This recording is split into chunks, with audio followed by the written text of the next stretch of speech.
Gusto mo ba ng ganitong negosyo pero 25 pesos lang ang presyo? Pues, try mo ng recipe na to. Dahil sa 3 takal ng bigas mo, 10 order ang magagawa mo. Syempre, pati paggawa ng siomai sauce ay ituturo ko. Kaya naman, tikman na natin to. Sarap. Tames. Guys, parang magandang pag-giveaway yung apron na ganito. Sa tingin nyo, okay ba sa inyo to? Mag-comment kayo sa baba para malaman ko. So ngayon guys, hiwain natin yung ating carrots. Pero kalahati lang ang gagamitin ko.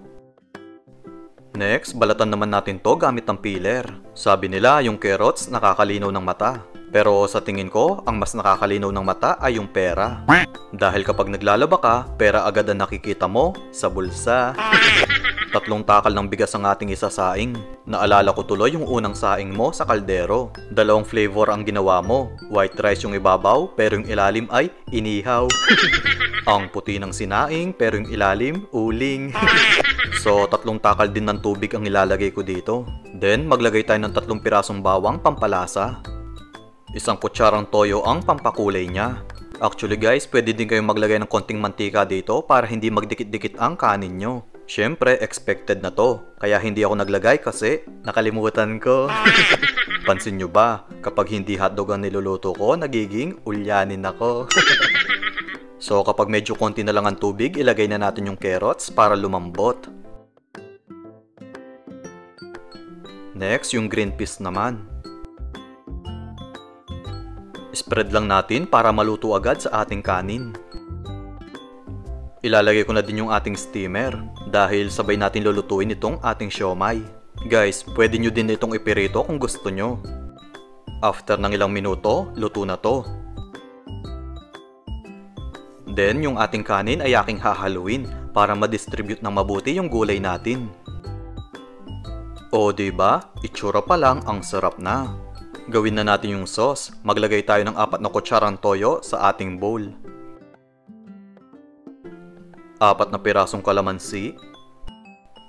1 kutsarang asukal. At konting tubig. Haluin natin ito mabuti para matunaw agad yung asukal natin. Next, maglagay tayo ng 2 sili dito. Mas okay kung chili oil ang gagamitin nyo. At 2 kutsarang fried garlic. May nabibiling tingi-tingi nito sa palengke. Ako kasi 20 pesos lang ang binili ko, pero napakarami nito. Gagamitin ko yung aking murang non-stick pan. Maglagay tayo ng tubig dito dahil pansit canton naman ang lulutuin ko. Next, durugin natin yung pansit canton. Naalala mo ba nung unang beses kang nagluto nito? Kunwari, inoorasan mo ng 3 minuto. Pero nung naluto, overcook ito. Ang lambot kainin. Bagay na bagay sa mga lolang walang ngipin. Next, ihalo na natin sa ating kanin. Guys, mas maganda nakasayang na kayo bago nyo lutuin yung pansit canton nyo. Kasi kapag lumamig, medyo tumitigas ito. Ilagay na natin to sa ating paper bowl. Medyo maliit itong bowl ko kaya 25 pesos lang ang presyo. Next, 4 na siomai naman ang ilalagay ko. Lagyan din natin ng sauce yung ibabaw nito. Masarap ang siomai rice natin kasi malasang malasa yung ating kanin. Heto ng ating siomai canton rice. Try mo na din itong ipang negosyo. Pwede mong benta ng 25 pesos ang kada bowl nito. O diba, ang sarap nitong motivational canton rice ko. Dahil isa lang ang goal ko dito, ang maging 3 layer ang bilbil nyo. Dahil tapos na ako mag-face reveal, kayo naman ay bilbil reveal.